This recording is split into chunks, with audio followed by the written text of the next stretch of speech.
The Rundown with Carrie Saldo podcast is funded by Armbrook Village Senior Living in Westfield with support services designed to help seniors age in place, including a Compass Memory Support Neighborhood. More at armbrookvillage.com.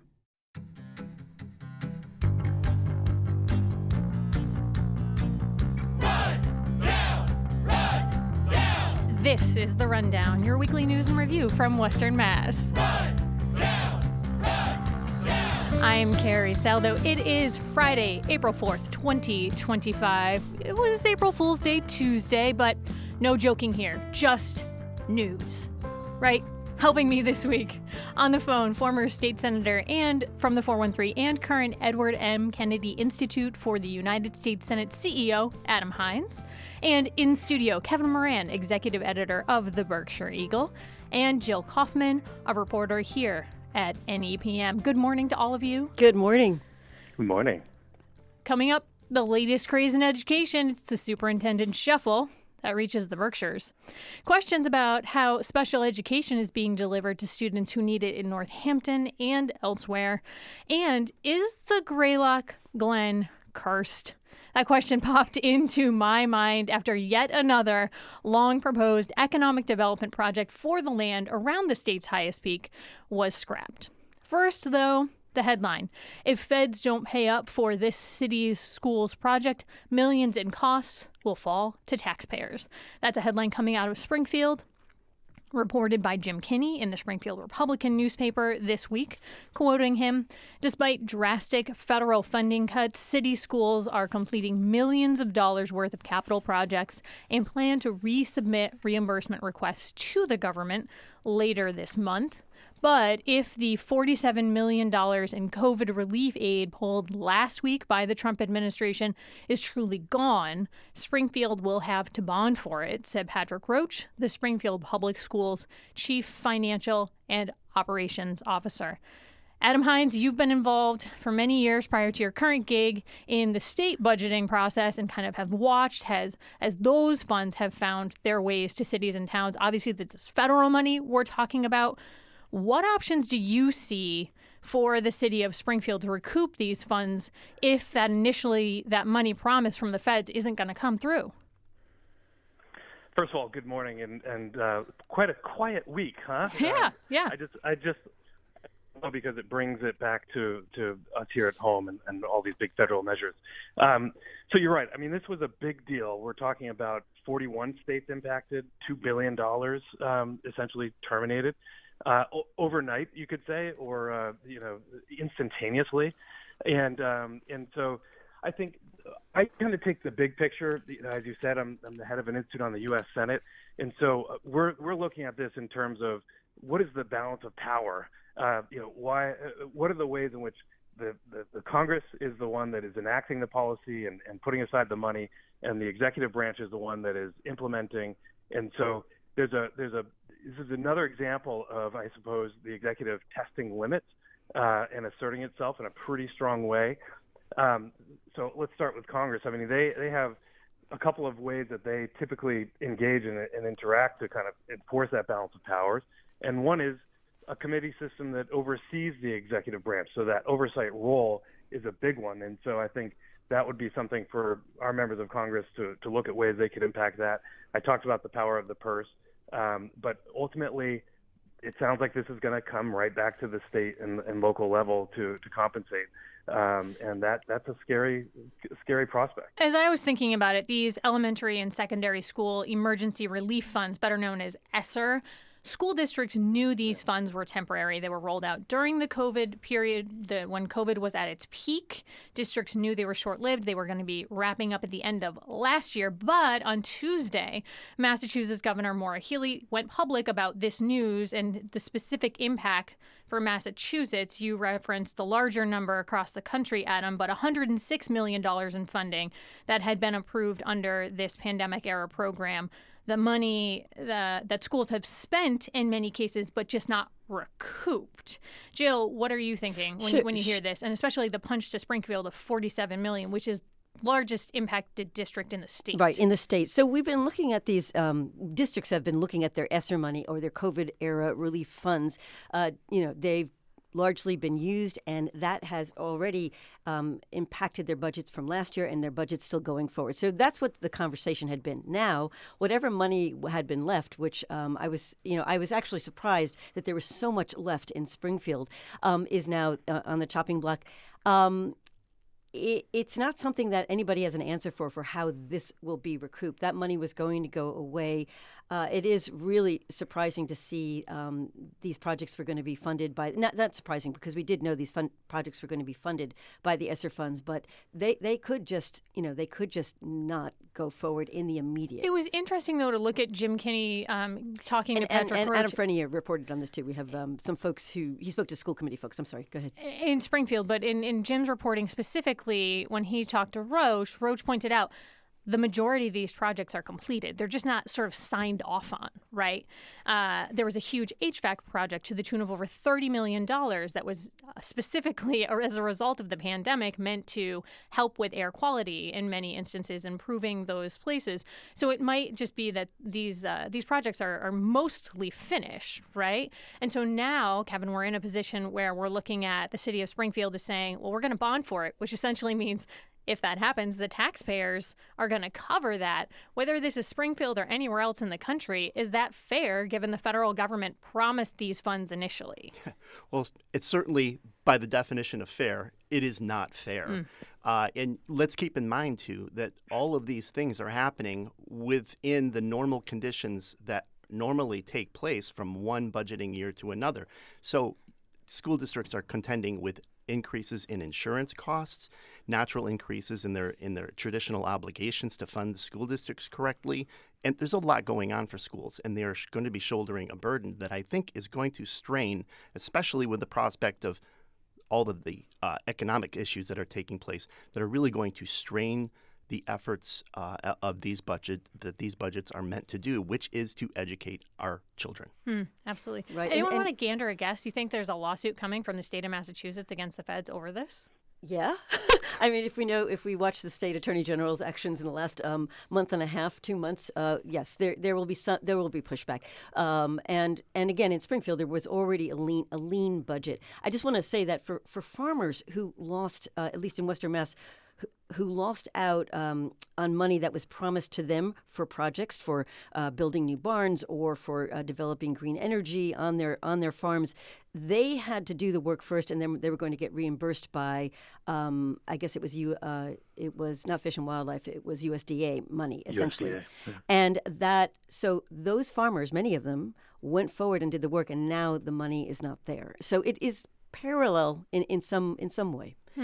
And with the pressures and challenges facing school districts, this next story that we're going to go to might not come as a surprise. Reporting by the Berkshire Eagle's Greg Sukenik. Headline: more than half of Berkshire County superintendents have left their jobs since 2023. We ask why. From the files of imitation is the highest form of flattery, Kevin, I'll ask you the same question. Why? Why is this going on in the Berkshires? Well, being a superintendent and a principal for that matter, a school teacher for that matter, is become incredibly difficult. 8 of Berkshire County's 14 school districts have, as you said, changed superintendents since 2023. Pittsfield, North Adams, and Central Berkshire, 3 of the largest school districts in Berkshire County, are all seeking new superintendents for the upcoming academic year. And why so much turnover? Well, superintendents say the position has become more complex, more political, and more public. They're now expected to be not just instructional leaders, but crisis managers, public relations officers, and budget watchdogs, often all at once. And, North Adams Superintendent Barbara Malkus, who's retiring, also says that the pressures of social media has shifted the role really increasingly.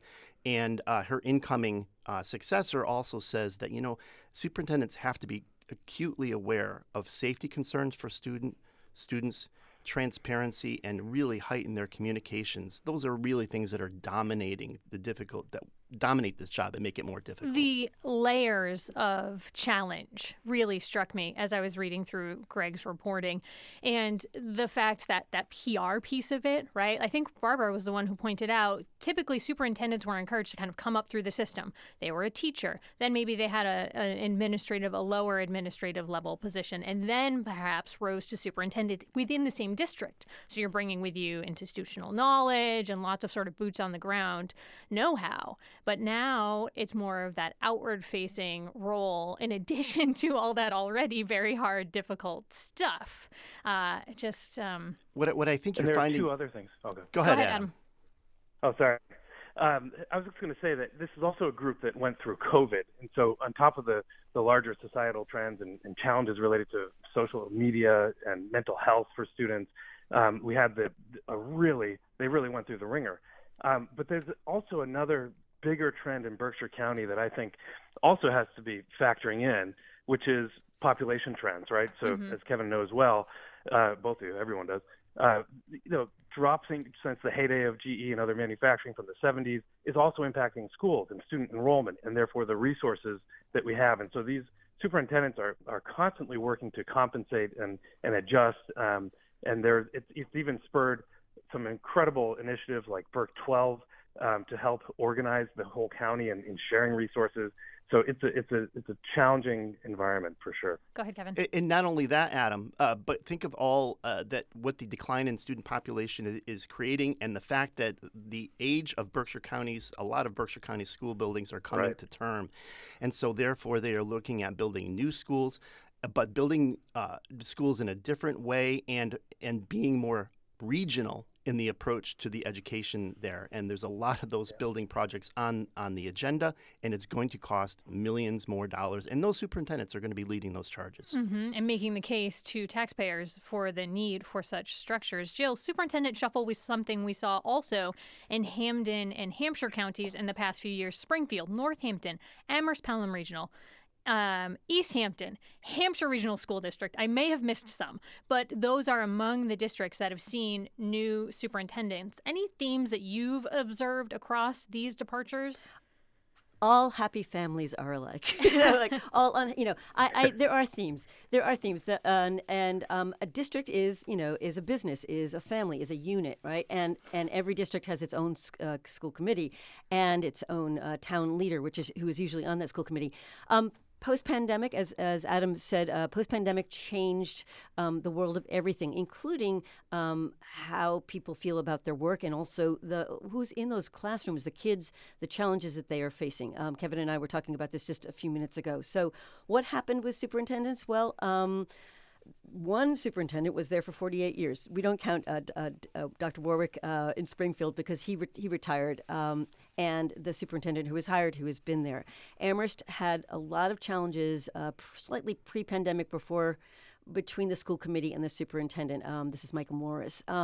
So I don't want to go into each district. Northampton they did hire Dr. Bonner, but they've the union of teachers already 1 year later have voted no confidence. So the family's working out its stuff. The families are working out its stuff. But as Kevin was saying, is that no superintendent is just carrying the same weight that they used to carry as a leader of a district of multiple schools and multiple employees. They are facing more kids with challenges, more special ed challenges, higher costs of everything, transportation, infrastructure.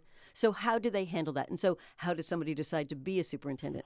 And what is the... I think it needs to be... Someone pointed this out in the story, whether it was Dylan or another superintendent, said essentially it's a labor of love. Right? Yes, yeah. As educators have it's an amazing thing that educators take on. Adam, I'm sorry, it sounds like you're trying to get in there.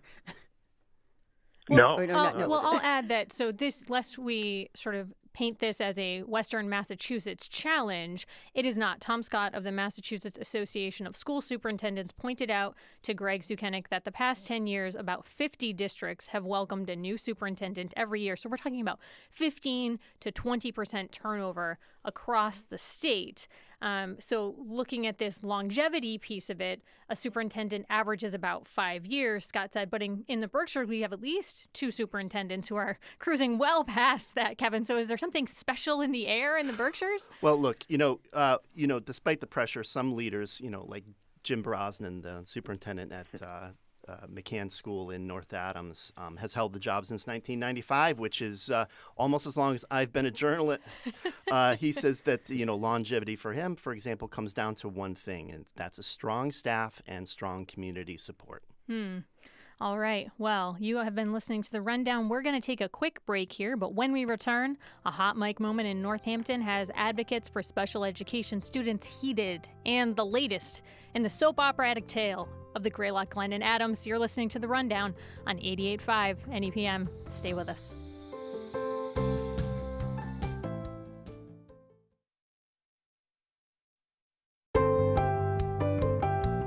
Welcome back to The Rundown here on 88.5 NEPM. I'm Carrie Saldo, joined by Kennedy Institute for the United States Senate CEO Adam Hines, Kevin Moran, executive editor of the Berkshire Eagle, and Jill Kaufman, a reporter with NEPM. Let's get right back into it, gang. The Northampton Schools probe staff response to students' unfulfilled IEP. That was a headline on a story this week by Alexander McDougall of the Daily Hampshire Gazette.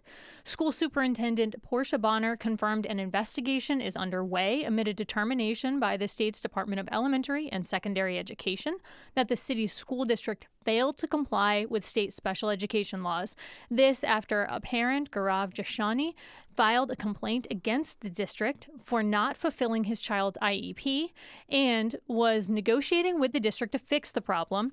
Following a January meeting, district leaders were caught on a bit of a hot mic moment, saying that they do not always comply with a student's IEP. And then the Boston Globe reported, and this was by Mandy McLaren, the Globe piece cited several sources saying that IEPs are not being fulfilled, but that's not a new problem. And they pointed out that what is unique is that Northampton School District essentially got caught, but other districts are doing similar things for in large part, as the two stories pointed out, it seems like a lack of resources.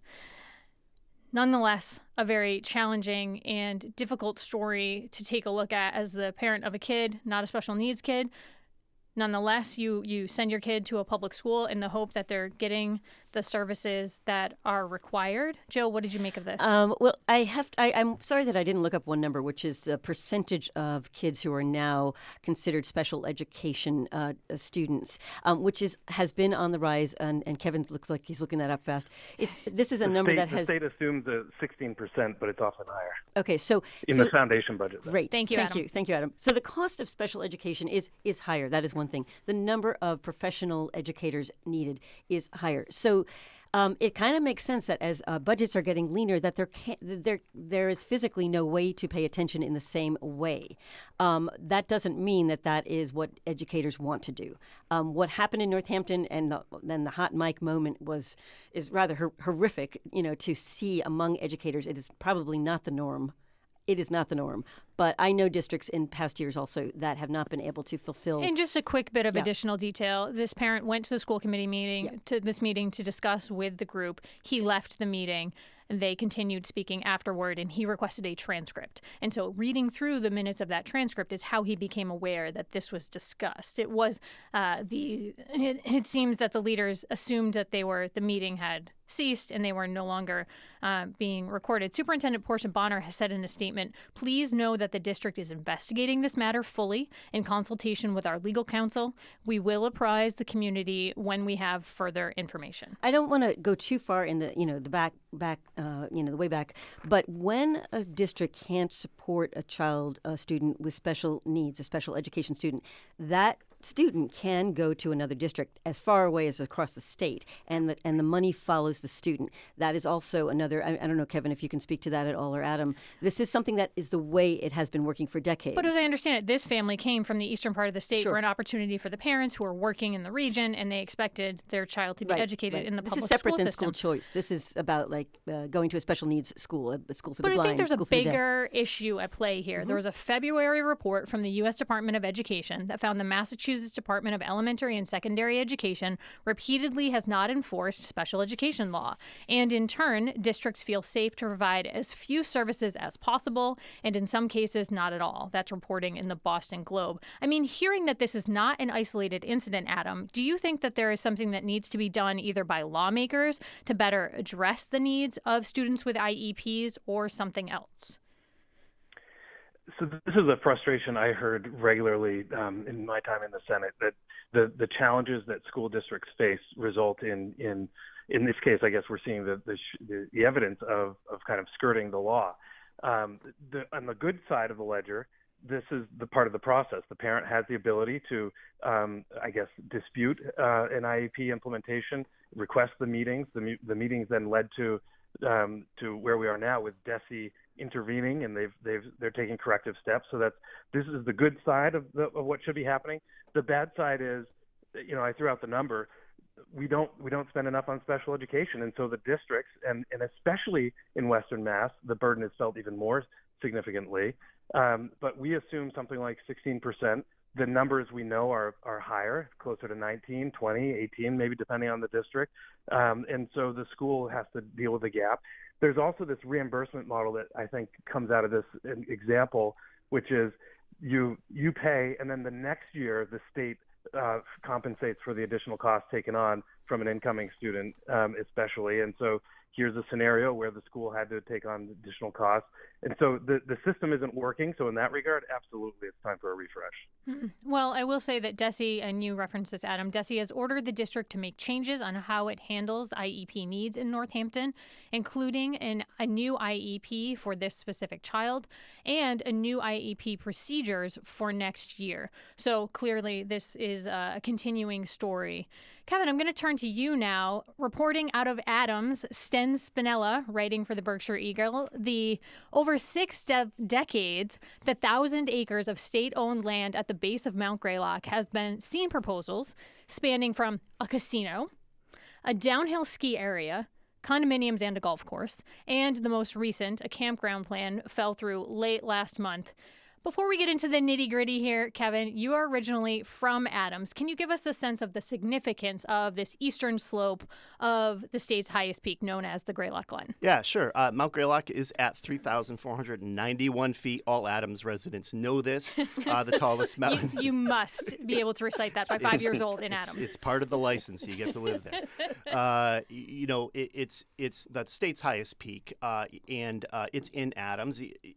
Ironically, you actually cannot drive from downtown Adams and stay in Adams and get to the summit. But what you do have is this 1,000-acre sort of apron of land that is sort of at the bottom of that hill.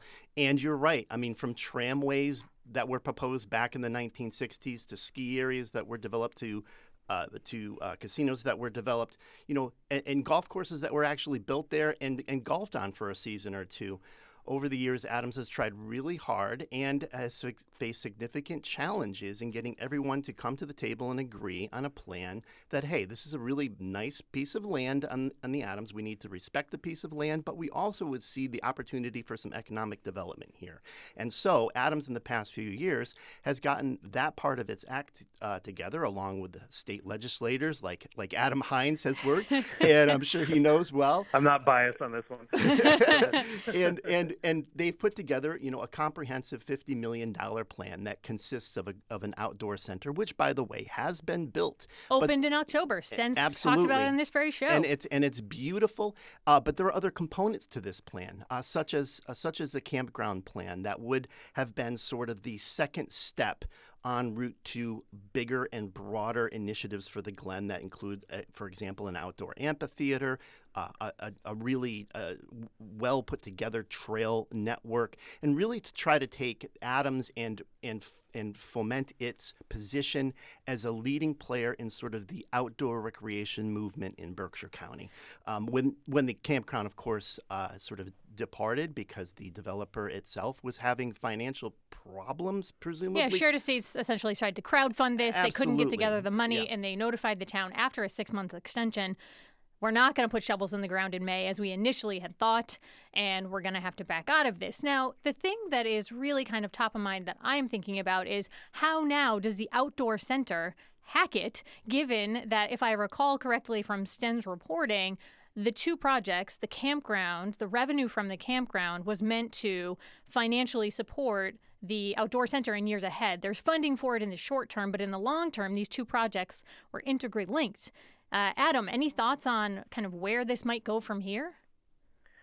Yeah, I mean, let me just, I know we're running out of time, but this is an amazing project in the following sense. We have the nation's largest contemporary art museum in the town north of Adams. We have the Clark Art Museum. We have two colleges. The strategy is how do we bring these cultural destinations and these major, employment areas down to Adams? So that's the first thing. Also, we've seen a spike in outdoor recreation, especially since COVID, in a location that is second to none in terms of beauty, and with millions of people nearby in New York City and Boston and beyond. So that's kind of the strategy here, is double down on this. So I agree that this Shared Estates had an interesting financial model, this crowdsourcing. The town gave them a little extra time to try to get that together. But what I'm hearing from leadership in the town is that there is interest from others. And so I don't think the sky is falling. I think you take a breath, you sharpen the RFP where there's need to do that, and you engage the next line of developers and go from there. So maybe our next, Jill, go ahead. I haven't paid as much attention to the story as you folks from Berkshire County have, which we were joking about earlier. But I was speaking to various Chamber of Commerce, regional tourism folks yesterday, and I mean the pull for this area for almost all the counties of Western Mass is the beauty and the agriculture and getting people to outdoor events. And so building a campground, mind you, it costs money, but there is something here. There's some interesting tension here about the need that's left here in Adams and what it will actually take when you know you have a population that is eager to get out here. One thing is going to happen is Adams will prevail in the end. I guarantee you. This project will happen, right, Adam? Spoken like a That's hometown right. fella. All right, well, it's an amazing place. We will. It is beautiful. It is stunning. Absolutely. We'll keep watching it here on the Rundown. Time for our prediction, scoops, or praise, where we ask our panel to make a prediction about the news, give us a scoop on an upcoming story, or heap some praise on a newsworthy nugget. Adam Hines, I'll start with you there on the phone. Prediction, praise, scoop. Mr. Booker goes to Washington as CEO of the Institute on the U.S. Senate. I have to reference Cory Booker, who held the floor and now holds the record for the longest speech given on the Senate floor, not because of the galvanizing effect that it had its own party, but the fact that the Senate has changed in recent years, and senators themselves lament that the current functioning of the body means is reduced effort to impact legislation through amendments, or fewer bills, less debate on the floor. So having a senator grab the nation's attention on a key issue was notable. Mr. Booker goes to Washington. Kevin Moran, scoop, prediction? Well, tomorrow people across Massachusetts are going to be joining fellow Americans across the nation for a day of peaceful protest. I think my prediction is it's going to be more than a stand against something. It will be a stand for something greater. I believe that this is how the nation will begin again together. And I think that this is going to be a stand for the Constitution, for justice, for the idea that leadership must serve every citizen, not just the privileged few. And from this moment, I believe citizens will ignite a new movement, broad, inclusive, unshakable, one that rekindles the soul of America and carries us forward to a future where every person is seen, every voice is valued, and hope always has the final word. Fantastic. We'll see reporting of that, I bet, in the Berkshire Eagle and other local outlets coming up. Jill Kaufman. Not fair that I follow this with something much lighter, which is snowplows are off trucks. Does not bring early spring storm. My headline. It's a spring haiku from Jill Kaufman here. Almost. On a Kaufku. On the Rundown.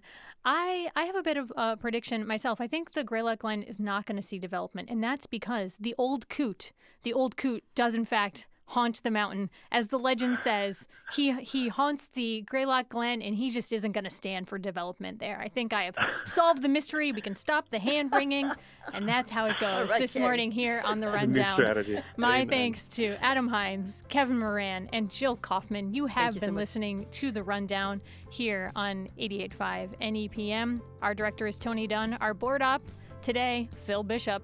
Go out there and have a great Friday, everybody. See you next week.